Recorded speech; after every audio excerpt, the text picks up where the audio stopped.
सभी को नमस्कार। एजुकेशन मंच में आप सभी का हार्दिक स्वागत है।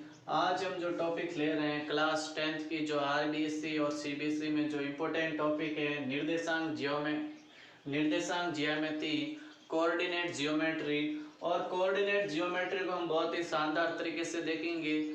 और जो आपकी क्लास 10th के अंदर जो जितने भी कॉन्सेप्ट कोऑर्डिनेट जियोमेट्री के हैं वो उन सारे कॉन्सेप्ट को आज हम देखेंगे और चर्चा करेंगे कि किस प्रकार से फॉर्मूले बनते हैं, किस प्रकार इसका कॉन्सेप्ट है। ये सारी बातें देखने के बाद आपको कोऑर्डिनेट जियोमेट्री बहुत ही इजी लगेगी और आप अपने जो एग्जाम में उसमें निश्चित ही सफलता प्राप्त करोगे।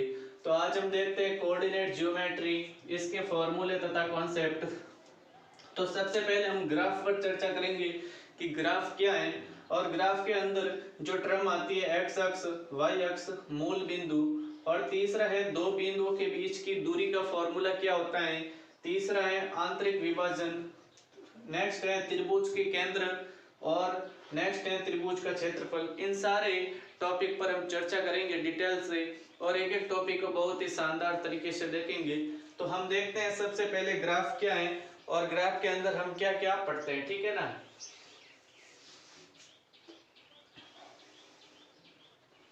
तो ये मैंने ग्राफ बनाया है, ठीक है ना। तो ग्राफ के अंदर कौन कौन सी बातें हमें ध्यान होनी चाहिए, ये ध्यान रखें। जो अक्ष हमने ये खींचा क्षैतिज में, इस क्षैतिज अक्ष को कहते हैं अक्ष अक्ष। जो ये क्षैतिज में पड़ा है एक्स ऐसे पड़ा है, इस क्षैतिज अक्ष को हम बोलते हैं एक्स अक्ष। क्या बोलते हैं? एक्स अक्ष। तो हम बोल सकते हैं कि जो एक्स अक्ष है उसको हम क्षैतिज अक्ष भी बोलते हैं। क्या बोलते हैं? क्षैतिज अक्ष।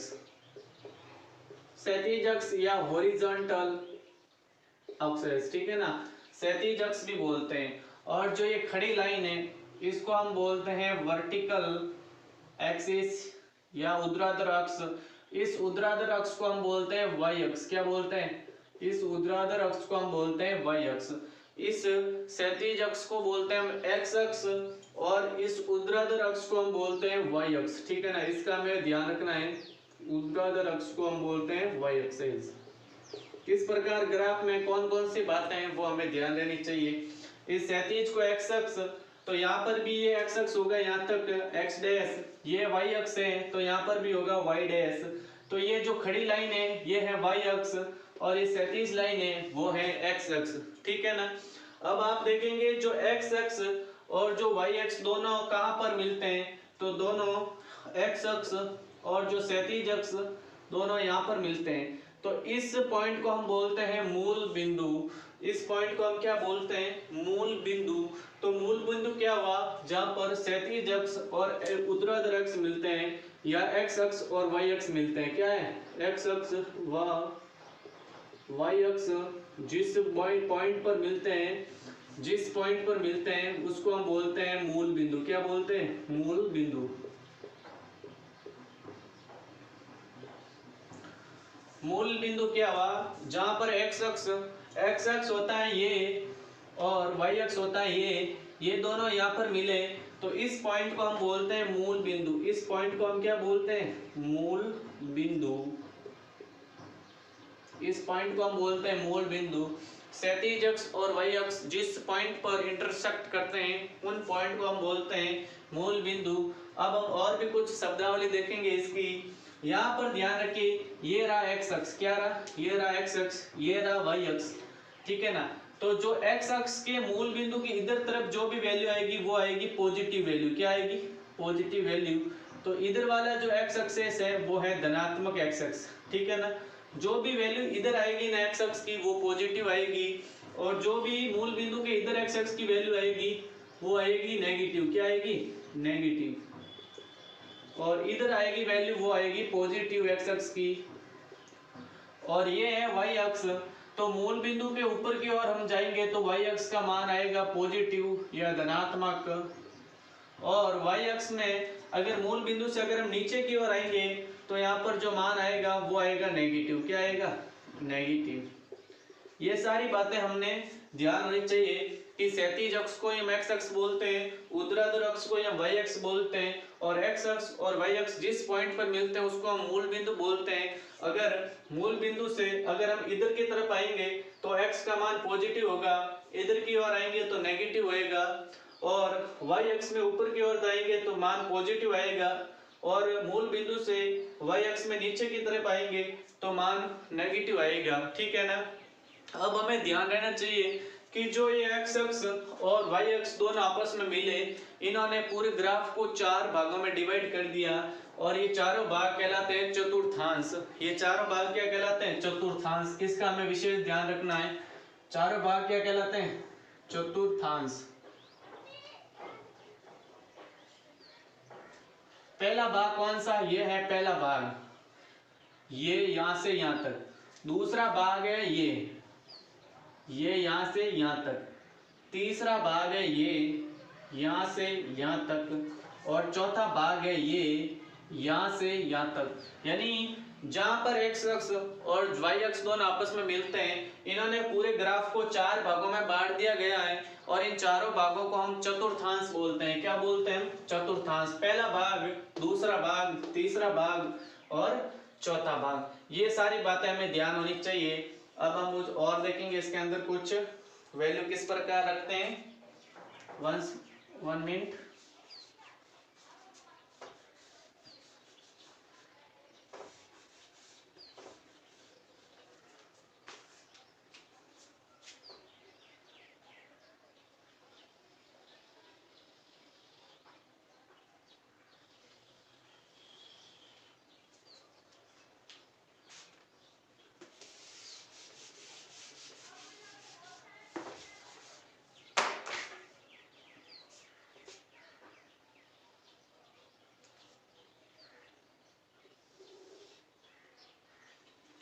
ये हमें पता है, ये जो क्षैतिज में जो मैंने ब्लैक ड्रॉ किया है ये है एक्स एक्सिस, और जो रेड में ड्रॉ किया है ये है वाई एक्सिस। ठीक है ना। जो रेड में मैंने ड्रॉ किया ये है वाई एक्सिस, और जो मैंने ब्लैक में ड्रॉ किया वो एक्स एक्सिस है, और दोनों बिंदु, दोनों एक्सिस जिस पॉइंट पर मिलते हैं उस पॉइंट को हम बोलते हैं मूल बिंदु। क्या बोलते हैं?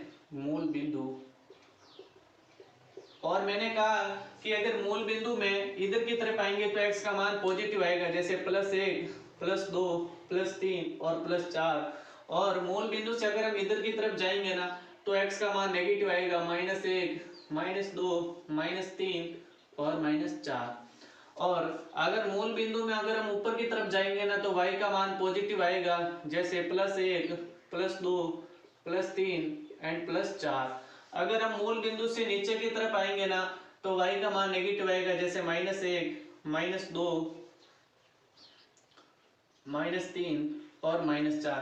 ये सारी बातें मैंने यहाँ पर 4 पॉइंट्स लिख के आपको बताया कि किस प्रकार प्लस और माइनस होते हैं। अगर दोनों एक्सिस जिस पॉइंट पर मिलते हैं उसको मूल बिंदु कहते हैं। मूल बिंदु के इधर तरफ +x, इधर -x, मूल बिंदु के ऊपर +y और नीचे -y, इनका ध्यान होना चाहिए। और यहाँ पर तो ध्यान रखिए, जो पहला चतुर्थांश होता है इसमें x का मान भी प्लस में होता है और y का मान भी प्लस में होता है। आप देखेंगे इस पहला चतुर्थांश कौन सा है? पहला चतुर्थांश ये यहाँ से यहाँ तक। तो आप देखेंगे इस वाले पार्ट में ये x का मान पॉजिटिव, y का मान भी पॉजिटिव, और दूसरे वाले चतुर्थांश में अगर देखेंगे तो x का मान तो है नेगेटिव और y का मान है पॉजिटिव। कैसे? ये x नेगेटिव है और ये y पॉजिटिव है। तो पहले तो हम x का मान लिखेंगे नेगेटिव, ये पॉजिटिव। अब आप तीसरे में आएंगे तो तीसरे में देखेंगे x का मान नेगेटिव और y का मान भी नेगेटिव, तो ये हो जाएगा दोनों नेगेटिव। और चौथे में देखेंगे तो x का मान तो पॉजिटिव और y का मान नेगेटिव। ये आप सभी को चिन्ह का विशेष ध्यान रखना है कि पहले चतुर्थांश में x और y का मान पॉजिटिव, दूसरे में x का नेगेटिव, y का पॉजिटिव, तीसरे में दोनों का नेगेटिव, और चौथे में x का पॉजिटिव और y का नेगेटिव। ये सारी बातें इसके अंदर निर्देशांक ज्यामिति के अंदर हमें ध्यान होनी चाहिए। ठीक है ना।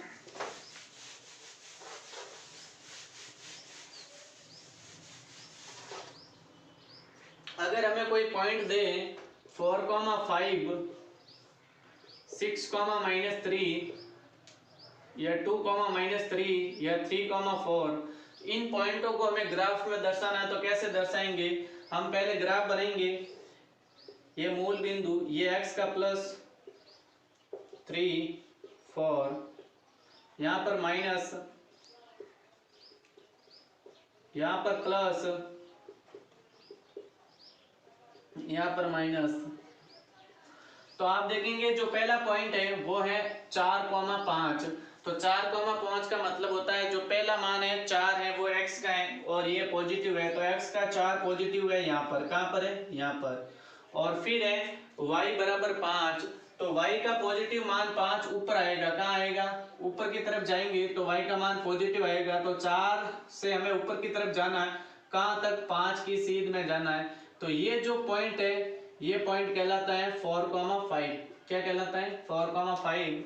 इनको आप ऐसे डॉटेड मिला सकते हैं 5 से एंड 4 से, ठीक है ना। ये पहला पॉइंट हमने दर्शा दिया।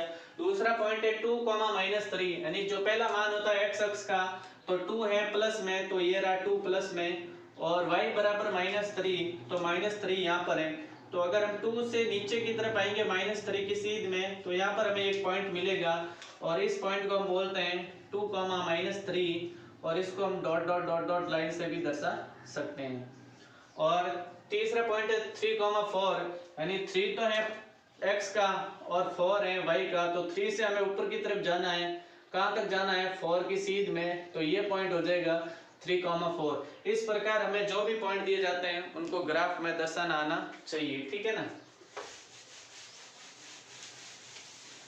अब जो फॉर्मूला है वो है किन्हीं दो बिंदुओं के बीच की दूरी का फॉर्मूला। तो ये होता है d। हम कोई दो बिंदु मान लेते हैं। पहला बिंदु x1 y1 और दूसरा बिंदु है x2 y2। तो इन दोनों के बीच की दूरी का फॉर्मूला होता है d बराबर x2 माइनस x1 का square plus y2 minus y1 का स्क्वायर। फॉर एग्जाम्पल हमें कोई दो बिंदु दिए जाते हैं, जैसे 6,3 व 7,2, और क्वेश्चन ऐसे पूछा जाएगा कि 6,3 और 7,2 के बीच दूरी निकाले। तो 6 तो है x1 का मान और 3 है y1 का मान, 7 है x2 का मान और 2 है y2 का मान। तो इस फॉर्मूले में रखेंगे d बराबर x2 माइनस x1। तो x2 यहाँ पर क्या है? x2 यहाँ पर क्या है? 7 है, तो 7 माइनस x1 है यहाँ पर 6, तो 7 माइनस 6 का स्क्वायर, बीच में प्लस, फिर है y2 माइनस y1, तो यहाँ पर y2 क्या है? 2 है, तो 2 माइनस y1 क्या है? यहाँ पर 3 है, तो 2 माइनस 3 का स्क्वायर। तो 7 में से 6 गया, पीछे बचेगा 1 का स्क्वायर, और 2 में से -3 गया तो -1 का स्क्वायर। अगर हम स्क्वायर करेंगे तो 1 + 1 और उत्तर आएगा √2। तो इन दोनों पॉइंटों के बीच की दूरी का फॉर्मूला है रूट के अंदर x2 माइनस x1 का square plus y2 minus y1 का स्क्वायर, और वैल्यू इज √2। ओके, ये फॉर्मूला में ध्यान होना चाहिए कि कोई भी दो पॉइंट दिए जाते हैं, आपको पॉइंट कैसे भी दिए जा सकते हैं, 6,-3, 4,5, इन पॉइंटों के बीच की दूरी हमें निकालनी है। अब आता है आंतरिक विभाजन। अगर कोई भी लाइन दी जाती है, जैसे फॉर एग्जांपल ये लाइन है और इस पॉइंट का निर्देशांक है x1 और y1 और इस पॉइंट का निर्देशांक है x2 और y2, और कोई भी पॉइंट एक यहाँ पर है जो इन दोनों लाइनों को एक अनुपात में विभाजित करता है m/n में। किस अनुपात में? m/n में। तो ये जो पॉइंट इन दोनों इस पूरी लाइन को यहाँ पर विभाजित कर रहा है m/n में, तो इस पॉइंट के निर्देशांक होते हैं x और y, और ये कैसे निकालते हैं ये फॉर्मूला में ध्यान होना चाहिए। होता है x का फॉर्मूला लिखेंगे तो लिखेंगे mx2 plus nx1 upon m plus n, और y निकालेंगे my2 ny1 upon m plus n। जैसे इसको आप थोड़ा प्रैक्टिकली समझिए कि हमें कोई भी एक लाइन दी जाती है, ये लाइन है फॉर एग्जांपल, ठीक है। इस लाइन के निर्देशांक है 2,-3 और इस लाइन के निर्देशांक, इस पॉइंट के निर्देशांक है 4,5। अब हमें क्वेश्चन में कहा गया कि यहाँ पर एक पॉइंट है, क्या पर? यहाँ पर, जो इस पॉइंट को, इस पूरी लाइन को 2:3 में विभाजित करता है। कितने अनुपात में? 2:3 में। तो इस पॉइंट के निर्देशांक निकाले कि इसने 2:3 में कैसे विभाजित किया। तो यहाँ पर m का मान तो है 2 और n का मान है 3। ये सारी चीजें इस फॉर्मूले में रखनी है और हम x और y का मान निकाल सकते हैं। ठीक है ना।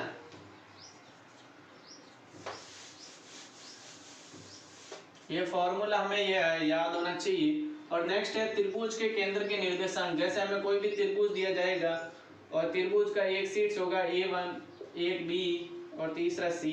इस A का निर्देशांक होगा x1 और y1 और इस B का निर्देशांक होगा x2, y2 और इस C का निर्देशांक होगा x3 और y3। और हमें पूछ लिया जाता है कि केंद्र, इस त्रिभुज के केंद्र का निर्देशांक क्या होगा। इस त्रिभुज के केंद्र का निर्देशांक क्या होगा। केंद्र के बिंदु मान लेते हैं हम x, y। तो हमें क्वेश्चन में पूछा गया कि इस केंद्र के निर्देशांक क्या होंगे। तो हम क्या करेंगे कि जो x का मान होगा वो होगा x1 plus x2 plus x3 upon 3। क्या होगा? x1 प्लस x2 प्लस, तो इस x का निर्देशांक होगा x1 plus x2 plus x3 और इस y का निर्देशांक का मान होगा y1 plus y2 plus y3 upon 3। ठीक है ना। इन सारी बातों का हमें ध्यान रखना चाहिए कि किस प्रकार हमने इन केंद्र के निर्देशांक निकाले। अगर हमें कोई भी निर्देशांक यहाँ दे देगा 1,2, यहाँ दे देता है 2,3, यहाँ देगा 3,4 और इस केंद्र के निर्देशांक पूछ लेंगे। तो हम क्या करेंगे, पहले x वाले जोड़ेंगे, 1 और 2 को जोड़ा 3 और 3 को जोड़ेगा 6। 6 में 3 का भाग देंगे तो 2 आएगा। तो 2 है x की वैल्यू। अब y वाला 2 और 3 को जोड़ेंगे 5, 5 और 4 को जोड़ेंगे 9, 9 में 3 का भाग देंगे तो आएगा 3। तो y का मान आ जाएगा 3। तो केंद्र का निर्देशांक कितना आ जाएगा? 2,3। केंद्र का निर्देशांक कितना आ जाएगा? 2,3। तो ये फॉर्मूला हमें याद रखना है कि केंद्र का निर्देशांक निकालने का क्या फॉर्मूला है। एक होता है ई सेम त्रिभुज होता है और इसका क्षेत्रफल निकालने का फॉर्मूला। तो क्षेत्रफल निकालने का फॉर्मूला होता है 1/2 x1 y2 minus y3 plus x2 y3 minus y1 plus x3 y1 minus y2। ये फॉर्मूला हमें याद होना चाहिए। क्वेश्चन में हमें x1 y1 y2 x2 y2 x3 y3 सभी के मान दिए जाएंगे। बस करते ये सारे मान इस फॉर्मूले में हमें रखने हैं। अगर इस फॉर्मूले में अगर हम रखेंगे तो हमारे त्रिभुज का क्षेत्रफल भी आ जाएगा। और एक पॉइंट अभी एक और छूट गया, मिड पॉइंट वाला।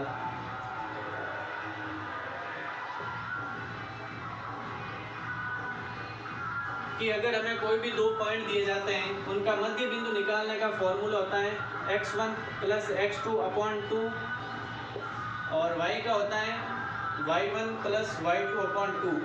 जैसे हमें कोई भी दो बिंदु दिए जाएंगे, जैसे 2,4 और 6,4, इन दोनों के बीच का जो मध्य पॉइंट निकालना है, इसका फॉर्मूला निकालना है। तो x का कैसे निकालेंगे, 2 और 6 को जोड़ेंगे 8/2, ये हो जाएगा 4। और y का निकालेंगे 4 और 4 को जोड़ेंगे 8/2, ये भी हो जाएगा 4। तो मध्य बिंदु निकालने का फॉर्मूला होता है x1 plus x2 upon 2, y1 plus y2 upon 2। ये सारी बातें हमें ध्यान होनी चाहिए। ठीक है ना।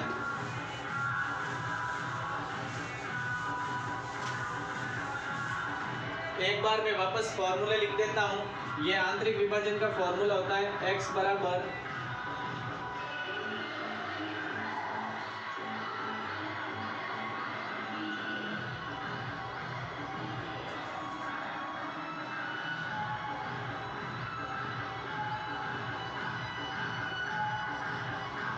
त्रिभुज के केंद्र के निर्देशांक निकालने का फॉर्मूला होता है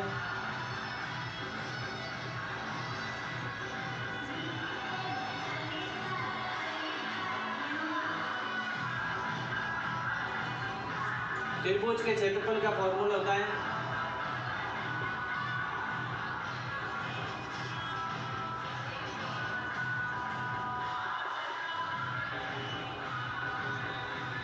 और मध्य बिंदु निकालने का फॉर्मूला होता है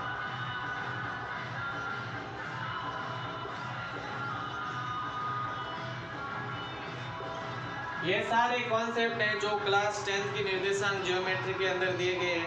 वैसे तो हम निर्देशांक ज्योमेट्री को और भी एडवांस लेवल तक पढ़ सकते हैं, लेकिन जो हमारे क्लास 10 में जितने टॉपिक हैं उनको ही देखते हैं और आगे और भी हम लेके आएंगे। अगर वक्त ने दिया साथ तो फिर आगे भी होगी मुलाकात, और जुड़े रहिए एजुकेशन